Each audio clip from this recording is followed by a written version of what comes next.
Welcome everyone to another episode of the Hot Rod Shop. Today we're going to trick out this Caldwell Stable Table with some changes that are not really crazy yet, but they're going to get that way. These changes are really simple. They don't require a lot of custom work. The first one is a really excellent carry bag that this whole thing folds down into, and then you can haul it where you need to set it up and then knock it together again really quick. We'll show you that. And then we're going to take and modify these feet a little bit.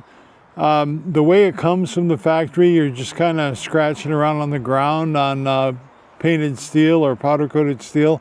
And I didn't really like that, so I sourced some really cool swivel feet and some acorn nuts and straightened that right out. And then I thought, this would really look a lot more finished if it just had some simple plastic caps in the end of those tubes, and we did that too. So it really spruces up this whole stable table concept and makes it a little nicer to use. Check it out.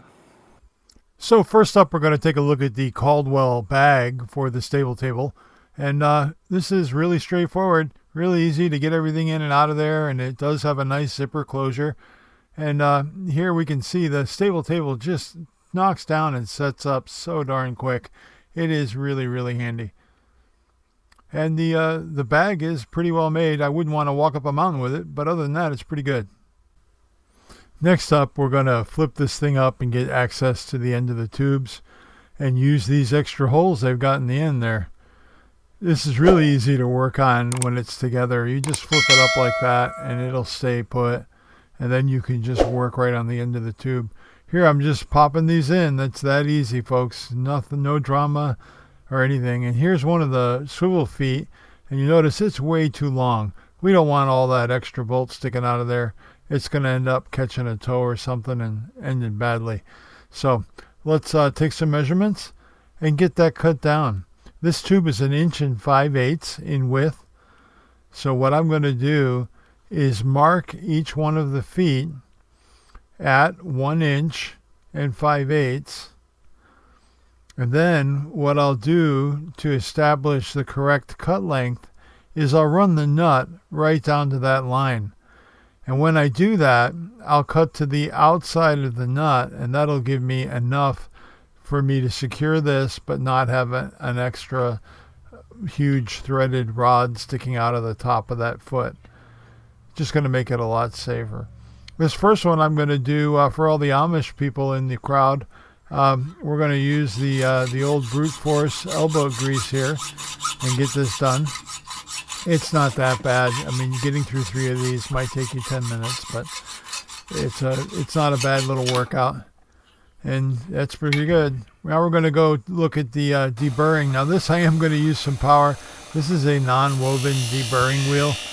You could use a grinding wheel or a sander. Then I'm going to dress that thread right on a 45-degree angle just to get rid of all of the burr from the cut and make it really, really nice looking and easy to service in the future. And now when you take that nut off, you make sure that you have a thread that works. Now this one here I'm just going to do really quick on the electric bandsaw, and if you have one, it's great. It'll definitely save you some time, but you don't have to have this. A regular hacksaw will do just fine. And I dressed that one up too, but I didn't like these regular nuts.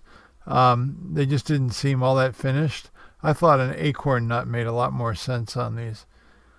So let's go ahead and get this installed. We'll put some acorn nuts on there, tighten them down, and bam, we're 1/3 of the way there. And now we're finished. All 3 feet are done, and now it sits nicely on this concrete pad on some swivel feet. These will work in the dirt, in the rocks, anywhere, grass. I like the swivel feet a lot better. I hope you enjoyed this real quick look at some very simple things that you can do to improve your Caldwell stable table for not a lot of money.